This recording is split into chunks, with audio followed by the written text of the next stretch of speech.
you consult for equity. So you're Yeah. telling the business, I'm gonna come to you. I'm gonna Yeah.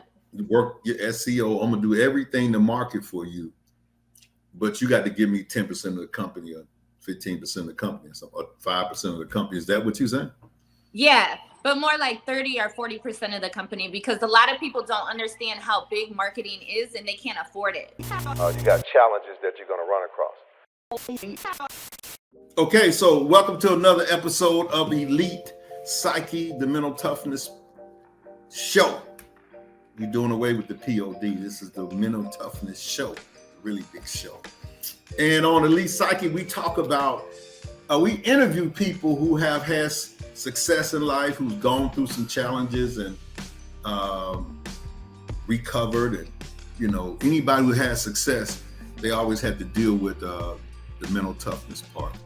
And not only that, we don't just interview that. We always talk about relationships. We do other things that we talk about on Elite Psyche. But I just believe that if you want to succeed in this world, you must have this elite psyche about yourself. So today I got a guest, and I also call my guest the co-host, because not only are we going to talk about herself, we're going to also talk about some topics today that we're going to go over. But without further ado, I want to introduce my guest, Miss Whitney. I have a couple other names that we call Whitney, but she also is the paper girl. Now, tell me, Whitney, first of all, I want to introduce you and tell me, where did that paper girl come from? Okay, perfect. Listen, thank you so much for inviting me on the show. I'm excited to be here. I love things like this. So I'm super excited to just, just share what I got, right? And Paper Girl is so, it's just kind of carried me through. I'm from Minnesota, right? And it's always been cold there. And since a young girl, since I was 12 years old, I had a paper route, right? Like I was delivering 90 Okay. newspapers every Okay. single day after school in that cold weather, and I only got paid $60 a month, right? And then that would fluctuate a couple dollars depending on who got the Sunday paper, right? So fast forward years later, I'm still delivering daily, right? But it's more like financial education, people growing, scaling, and things like that. So I'm still on my paper route, right? And we deliver daily. My thing is kind of like always deliver. You know, as long as you're delivering, you're doing great. All right, so we got some things in common then, because I was a paper boy Yeah. growing up, and it's funny. I was at home 2 weeks ago visiting my mom, and we were opening the garage, and I was standing in front of the door, and I saw this guy walking down the street. I was like, "Is that Erskine?" I told my mom. She said, "Yeah, he moved back to his dad's house." I said, "So this guy that I saw walking down the street, name was Erskine, and he had the paper route. He was 4 doors down from me. He was like maybe 5 or 6 years older than me. Mm-hmm. Now, he had this little red truck, and he was delivering papers. And one day I stopped him. I guess I was 6th grade, 7th grade, or something like that. I don't even think I was that old. Maybe something like that. Maybe 5th or 6th grade. And I said, "Erskine, can I throw papers with you?" He said, "Yeah." I ain't ask him how much he's gonna pay me. I didn't. All I knew was whatever he gave me was cool. So I jumped in the back of his truck. I used to wrap the papers and put the rubber band on, and we would go through the neighborhoods, and I was in the back of the truck throwing them out into the Yeah. yard. Is that Yeah. what you did? Yeah, exactly what I did. But I would have to ride my bike because my mom, she would be at work. And then like they would be gone. So I would have to go home right away after school. I would have to freeze, drive my bike, walk it up the hills with ice, walk up and throw the papers in the door. Now, if they had the mailbox, it was cool, right? Or sometimes even if my mom would help me, she would just do the ones where she could sit in the car and drive by and put them in the boxes. But the ones I had to walk up to the door, I definitely had to do that. So I used to always tell people like, I was making sacrifices. I couldn't do things after school because these papers had to be out by like 5. And then on Sunday, they'd have to be out by like 6 a.m., different things like that. So I was just like so resilient, getting frostbite, buckling up. Like it was just it was so much, but it was definitely worth it. Now, how old were you then? Like 12 is when I started, and I kept my paper route all the way until I was like 17. But what you do in the winter in Minnesota? Freeze. You were I would still be on the bike? freezing cold. I would come home. I would literally be an icicle, like literally be an icicle. And some people used to feel so bad for me on my paper route. They'd be like, "Do you want to come in and warm up for a couple minutes?" I'd be like, "Yes, yes." So Wow. crazy. Okay. Mhm. So tell everybody what you're doing now. So what are you doing now? Yeah, that's perfect. Okay, awesome. So now this is cool timing too, because I recently just pivoted out of coaching and I'm doing way more consulting. So now I have a marketing company. It's called LiveWorks Marketing. And with that, I help businesses. I always say I help millionaires make more millions, right? So I help businesses grow and scale through marketing and strategy, social media, SEO, media, PR, different things like that. I like to embody your whole entire marketing department and create campaigns and different things like that for businesses to scale. So that's what I currently do. And then I also invest in cash flowing businesses. So businesses that are already making money and people just don't want them anymore. So I come through and save the day like that as well. So when you say invest, you literally do it, or you find investors to do that? A little bit of both. I'm Mhm. somebody who really values relationships. So I've built a network of people that love success, that understand good business, right? And so with that, I kind of have different pockets of people, and I find that people come to me like, "Hey, Whitney, can you fix this?" And I always seem to have somebody teed up, ready to go, that can like fix it or who they're exactly looking for to help scale their business and things like that as well. So I'm kind of on social media like Instagram and things. My name is Mhm. Whitney the Connect on there because I've just valued connections a lot more than networking, right? Even though you have to network to get there, but I've I've established a lot of healthy relationships with wealthy people, right? So I just kind of am like that bridge for that. You know, I've lost so much money with this SEO thing. I Okay. paid people 10,000. Okay. You know, and none of it worked out for me. I mean, Mm-hmm. and I wish they had told me that up front, because when it wasn't working, then they came back with this.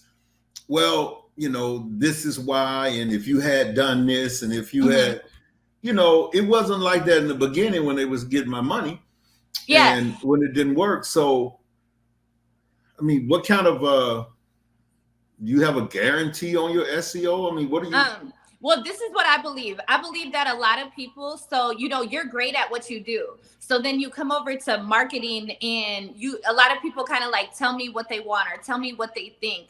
And with marketing, it's literally something that I think people think marketing is just, hey, I'm going to pay this and I'm going to get in front of people and I'm going to get paid. And it's like, no, marketing takes a lot of testing. It takes a lot of identifying. It takes a lot of parts put together.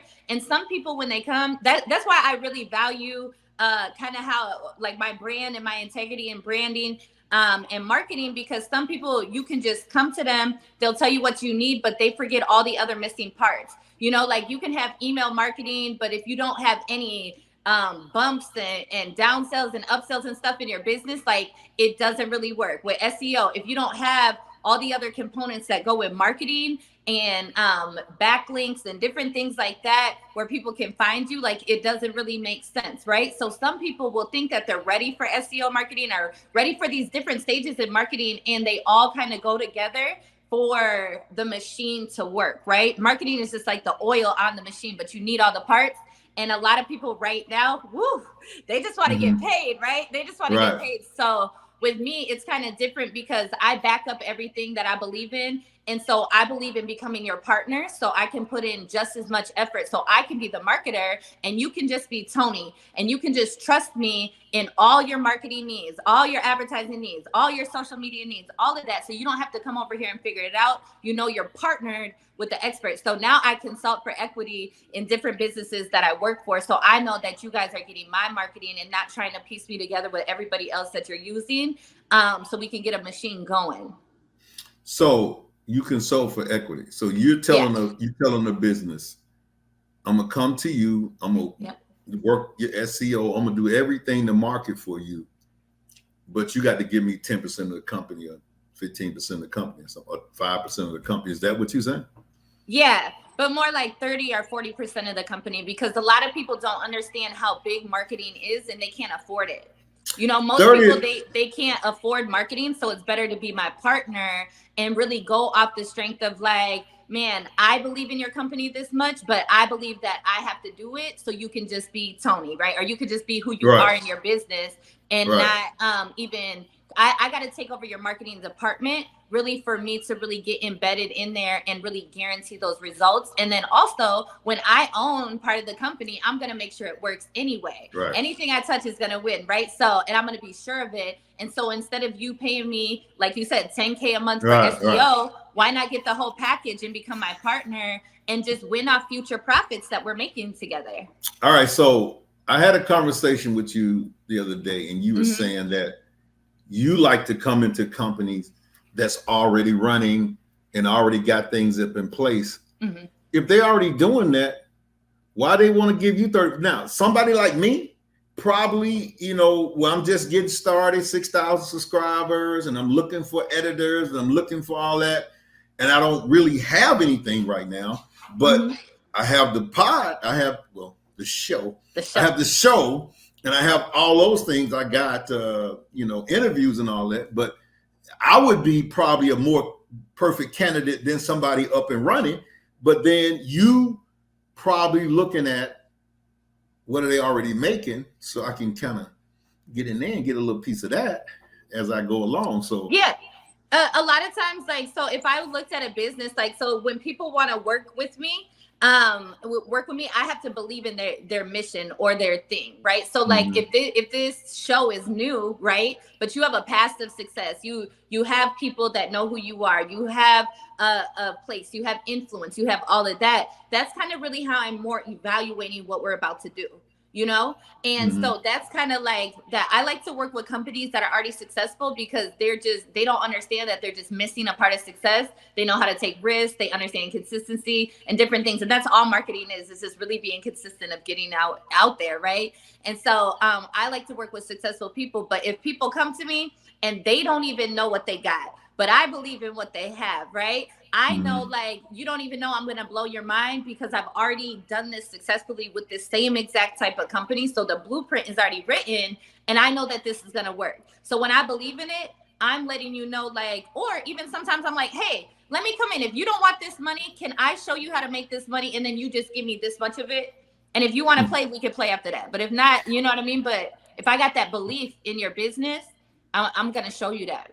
I remember you mentioned that. So give us an idea of 2 or 3 things that companies are missing out on that don't know there's a revenue stream there.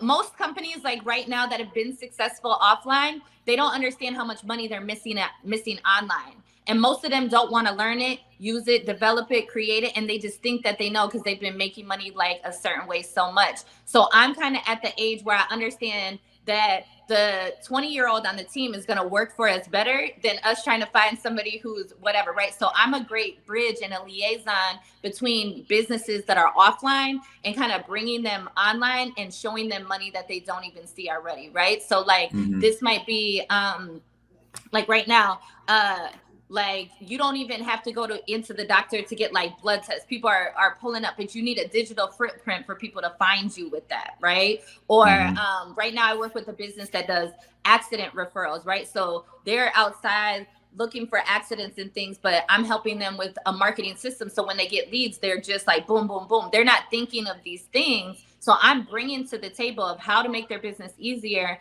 way more scalable, worth way more, right? And impact way more people and make way more money that sometimes if you're already successful, you don't even see that you need, or a good way to help a lot more people with what you already do. Like, so, I like to come in your business and create circular velocity. Even though we're doing this show, right? There's some people that it's like, hey, I'm not going to sit here and listen to this girl and this guy, but I love his brand. Let me buy the shirt, right? There's people that we have these events and we're here pouring into people, giving them gems and all this stuff, but they just want the picture. We have to feed them too. So let's have a great event for them to come pay and come soak in that. They want everybody's energy, but they're not even in the seat. That's cool. That's cool. That's how you feed them, right? So I like to come up with marketing strategies to hit everybody who might be looking for you or who you can impact with ways that you might not even been available because you just want to do stuff your way, right? What did you call that? Circular velocity. Yeah. And what does that mean? I believe for me, that means that I can come in your business and no matter what, okay, cool, we have the show. Now I believe that the show, I can figure out how the show, a recipe in the show that makes it a class or a course. And then we can find the recipe in that to make you create a high ticket, right? And then we're always creating where people are going to come in on one thing, but they're either going to come up or down in your business, but they're always going to believe in your brand, always believe in your mission, right? So I believe that every business needs to have that inside of there.